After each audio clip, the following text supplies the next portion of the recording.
As a TV journalist, I watch a lot of television, but Freeform has a special place in my heart. That's why I'm so excited to kick off the first ever Freeform Summit. Give it up! I actually do think millennials and women are destroying everything. Because it needs to be destroyed or disrupted. If you even look at the structures that we have been told we've been disrupting, they're inherently flawed structures. I mean, there's so much history that has been left out intentionally that we are now regaining. And I think with that regaining comes a certain pride in oneself and pride in one's past that we haven't had. And with that, we are armed with the knowledge to carry on.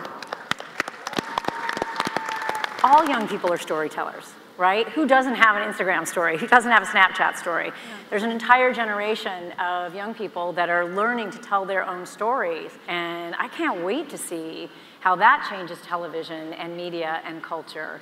I've had a front row seat at the helm of Teen Vogue, watching how fast social media has changed the world and changed Hollywood and changed how casting decisions are made, how cover decisions are made, like particularly in the case of Yara. Yes, you were cast on, Rhonesha, which was reaching millions of, families in America, but you caught my eye as the editor-in-chief of Teen Vogue because of who you are and how you use your platform. Honestly, this panel is a great example of, and Yara and I talk about this, voices in small groups, niche groups, minority groups, women. We've been presented as so monolithic, in the television landscape for so long, and I think that this panel is an example of there's not one way of thinking. There's a lot of different ways, and those things can all exist within the same place. There's freedom in being who you are, and I think people are very obsessed with the word brand. What's your brand?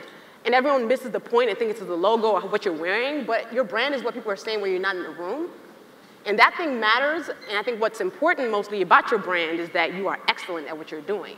Women and girls and everyone, you're not just one thing.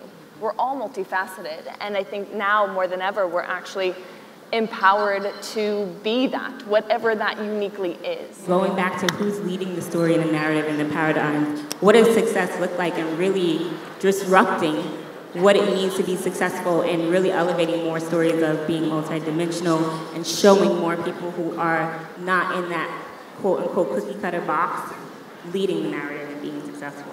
I guess if there's anything that this panel represents is, I was reading The Fire Next Time, and the one thing that he says is, do you want to be integrated into a burning house?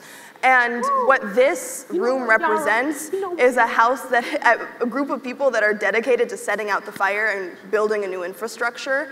And so I'm just so excited for your guys' presence, for your presence, for just what we've done so far and what's to come. I just every time you open your mouth, it's just like, really? Teach me something. God, that hashtag teach the babies? No, let the babies teach us. What I represent up here is somebody who's inspired by all these people who do such great things, and seeing somebody like Yara and Karlie and just everything that everyone stands for up here, it makes me feel like, even though I am nervous and feel underqualified, that I can also do something big and something impactful, and I am already with the show, but it makes you want to even do more. You want to reach out to those who don't have a voice, give them a voice to, do whatever they want to achieve and whatever dreams they have, and so I'm inspired by everybody on this panel.